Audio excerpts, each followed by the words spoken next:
Can everyone see that? Okay. Uh, I do have a new toy. I have a Remarkable 2, so I'm going to use that just because I can. Uh, so really what I'm planning to do today, I must say over the last 3 or 4 years, I've spent quite a lot of time reading about productivity, listening to various podcasts and picking up stuff. So I've tried to reduce that all that I've learned down into 10 minutes for this session to kick things off. So, first of all, productivity. How did we used to measure productivity? So, if we were a factory making widgets, we knew how many we could produce in an hour. So that's the rate of production of widgets, and we knew how much time we could spend on that, and that gave us a productivity. So if we could produce 5 an hour and we spent 2 hours, we would produce 10. That simple. So basically, if we wanted to up our productivity, we had two options. We could increase the rate of manufacture, so make more than 5 an hour, so make the production more efficient, or we could increase the length of time that we made them. So rather than doing 8 hours a day, do 10 hours a day. Or we built a second machine to do it and doubled the capacity. So that is traditional productivity and how we could increase it. However, nowadays we're very different because we are all knowledge workers. Basically, we use our brains, and our brains function in a very different way. Elon Musk famously said some time ago, if we work 70 hours a week and everybody else is working 35 hours a week, we will produce double what everybody else does. Which, if he was a robot, true. We are not robots. So, our equation looks somewhat different. And I would like to put it to you that our productivity, I'm not even going to say what we produce, I'm going to redefine it to what we accomplish, is a mixture of the time we spend, the attention we give it, and the energy we have. So, a little pie chart here, or sorry, a Venn diagram. So just weighing up those three things, if we can manage our time well and our attention well, and we have good energy, then we're nicely in the middle here, which people call we're in that zone of flow. We're at our best producing most that we can produce. If we're got our time under control and our energy, but not our attention, we're in a distracted state. So, we easily get distracted. If we've got good time management and good attention, but not the energy, we drag our feet a little bit because we don't feel like getting anything done, and we procrastinate. And then finally, if we've got good attention and good energy, but we're not managing our time well, this one's quite interesting because it can come across in different ways. Some people say actually you can produce your best if you've got limited time because you're most focused. But I think most people end up being busy trying to juggle and also multitasking. So let's look at these three things all separately. Also, I see people scribbling notes. If anybody wants these slides at the end, I can email them out as well. So, looking at time management, I must say I've based a lot of, I'll show you my resources at the end for this, but one guy who I've been very interested in is a guy called Chris Bailey. He wrote a book called Hyperfocus, and he also did a productivity project where he spent a year experimenting on different productivity elements. And one of those things he did was he spent a couple months working 90 hours a week. He then did a couple months working 20 hours a week. Do you know what he found was most productive? It didn't make a lot of difference. He was as productive in 20 hours a week as he was in 90. So some things to, a few points I've picked up here. So with our time management, thing that's most important is working on the right thing. How many people do we know who are busy, but they don't actually accomplish a lot? They may produce a lot, they may look busy, but they're actually busy on the wrong things. Also put here the difference between important but not urgent. We can have things that are urgent, but they're not terribly important. So it's understanding what is important for us to accomplish what we want to accomplish. And what's important for me probably isn't important for always the customer, and things that the customer sees urgent may not be so urgent for me. So it's weighing those things all up. Another thing, working smarter. Again, how can we just make sure we work on the right things? So some things we can automate, or at least do them once and reuse. So automation, quite a loose term there. I would put in there reuse. Classic example, you know, if you write a covering email with every quote you send out, I would suggest the content of that email is probably fairly similar every time you send it out.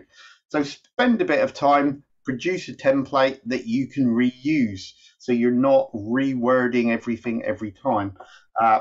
Means you're working smarter, more efficient, but also it cuts out a lot of errors.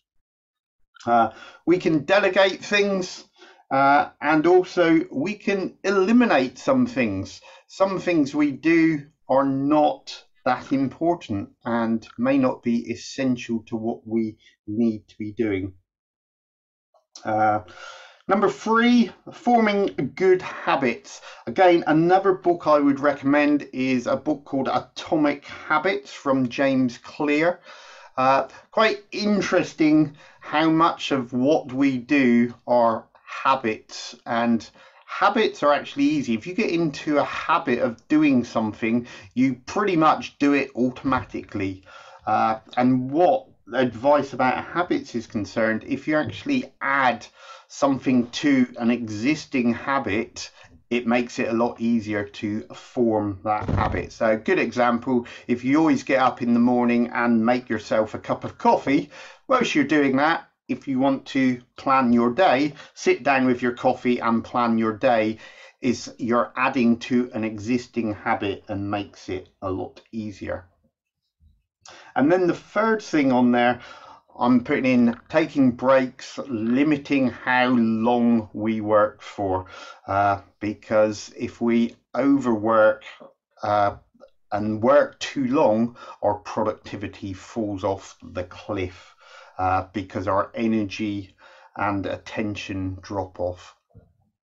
Okay, moving on. Energy. I'm not going to talk too much about this because this is probably the most boring one, and we probably all know this and probably are really bad at it. And I know this is John's subject really, but 3 main things that will affect our energy levels throughout the day. What we eat, how we sleep, and what exercise we do. So we need to be doing all those things at the right level. Eating healthily, sleeping well, and exercising. And also, we're all different. So understand your own rhythm of energy. Some of us will wake up at 6 o'clock and be full of energy. Others will wake up at 9 o'clock and you won't really get a sensible word out of them until 12 o'clock. So, but those people will probably be at 11 o'clock at night, will be bright and most productive. So we need to understand how we work. I've also put coffee here, just as a side note. Coffee can be a good stimulus if you're feeling a little bit low after a lunchtime to stimulate your brain and your energy. But again, it's one of those things we need to use wisely. And I must say, I think the Americans seem to be much more into their eating, drinking healthily. Another guy I follow quite a lot, Cal Newport, insists there's a coffee that's a mushroom based coffee, and he will always drink that before he wants to do what he calls deep work, because it stimulates his brain into that mode of thinking. So interesting. Okay, finally, our attention. I think this for me is probably the most important. Sorry, excuse me. So I must say, I used to pride myself in how good I was at multitasking. I could probably multitask better than my wife, and I would very often have 5 or 6 things on the go all at the same time, and I would be juggling. However, over time, I have realized that is not the best way of working. So another guy I've listened a lot to is Michael Hyatt from Faux Focus, and he's very much talked about every week, every day, this concept of the big 3. So very much, what are the 3 tasks you want to accomplish today? And I must say, I pretty much stick to that. Some days I may only have one thing I want to accomplish. So I want to work on a project and I'm going to work on it all day. I have found I am so much more productive by doing that. Remove distractions. Get rid of your social media on your machine popping up with notifications. Remove all your notifications. I must say, when I started this, I actually installed a piece of software called Freedom. And what that actually does is block all social media at certain times of the day. I must say, I no longer have it because I've pretty much come off a lot of social media. But once I've trained myself not for social media to be that place where, oh, I'm going to have a 5-minute break, I'm going to dip into social media. Not a good way of working. And this avoid context shifting. I found this is very important. How many times have you been working on a project, you're in the flow, you're focused, the phone goes and you pick it up and you have a conversation with somebody about something that's totally different, and then you go back to your project that you were working on? How long does it take you to get back into that flow? Generally, people think, studies show it's about 20 minutes. So if you take 3 phone calls an hour when you're working on something, you don't get a lot done. So that's why a number of you may have found, if you try to phone me in the mornings or even in the afternoon sometimes, I will not answer my phone because I'm working on something and I want to avoid that context shifting. Basically, our brains can really only hold one active thought at a time. We can have a couple things in the background, but generally only one thing at a time. So our brain all the time is dumping information, reloading new stuff as we shift context of what we're focusing on and what we're working on. And then finally on this, empty your head. I must say, I think over time I found I'm not a person who terribly gets stressed about things, but if I ever feeling concerned about things, is generally because of this, that I'm trying to hold everything in my head. And I've worked quite hard in the last year to make sure I'm not trying to hold things in my head. Our heads are not good at remembering and reminding us when things need to be done. So David Allen, with Getting Things Done, he's probably the guru of all time on this. He talks about capturing everything into a trusted system. So get stuff out of your head, get it into a trusted system. Now, that trusted system can be anything from a notebook, a to-do list, a CRM system, a Asana, those sorts of systems, but you need to get stuff out of your head and written down somewhere, and it needs to be somewhere you trust that it won't just go into a black hole. So for me, I'll come back to that in a minute. So this is my flow chart of how I do things. Down the side here, I've knit, it's basically David Allen's idea, but Cal Newport's take on it, where we capture everything, we then configure it, and then we control it. So for me, most things come into me. It could be by email, and my email inbox, I aim to have a 0 content in my inbox, so at least every week I will clear it down to empty, and most days I will keep it under control. And rules with emails: read it once, action it. So it could be, I'll tell you what the actions are in a minute. The other things I can get, I can have a one-to-one meeting with someone, I can take a phone call, I can just have good ideas that come up. So I record those in a paper-based notebook, or now my Remarkable notebook. So those are my capture phases. So that's getting stuff out of my head and down into a trusted system.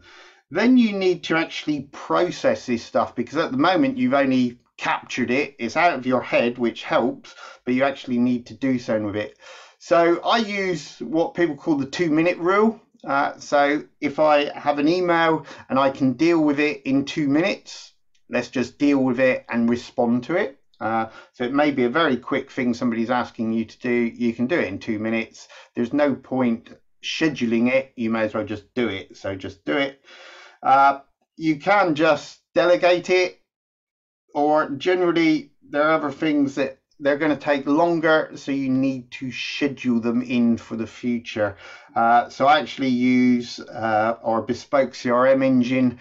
I've developed that to have projects in there and all my actions, so that will go into CRM engine. And then on a weekly view, I will be planning my week, having a big 3 projects for my week, and then my daily plan will come out of that. And I'll show you my daily planner in just a moment. So on my daily plan, I have the concept of my big 3, what I want to achieve today. I also use Cal Newport's idea of a time block planning, and also I've got just a to-do list, so any additional little things that need to be done in the day. So it may be a phone call I need to make, it's not part of my big 3, but also then I record my time on that as well. So let me just quickly just go over here and show you my daily plan for the day.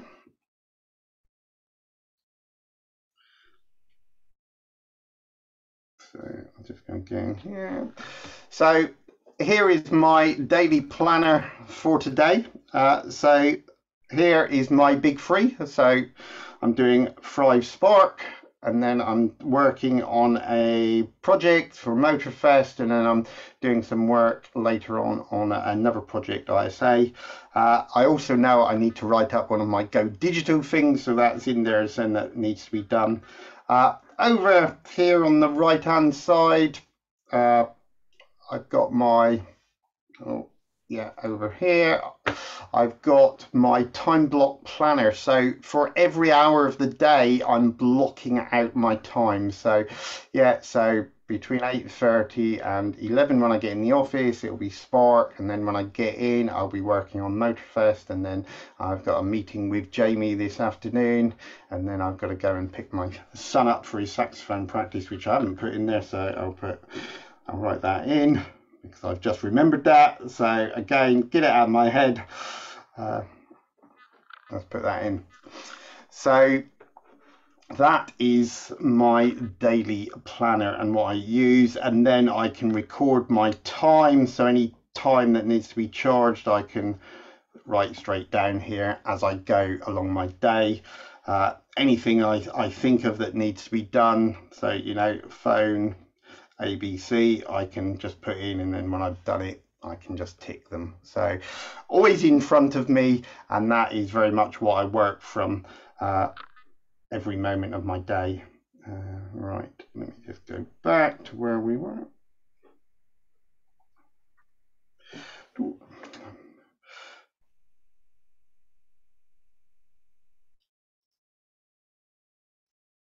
So, okay. How are we doing for time? Right, and then finally, just a whole list of resources that I've picked up on and used.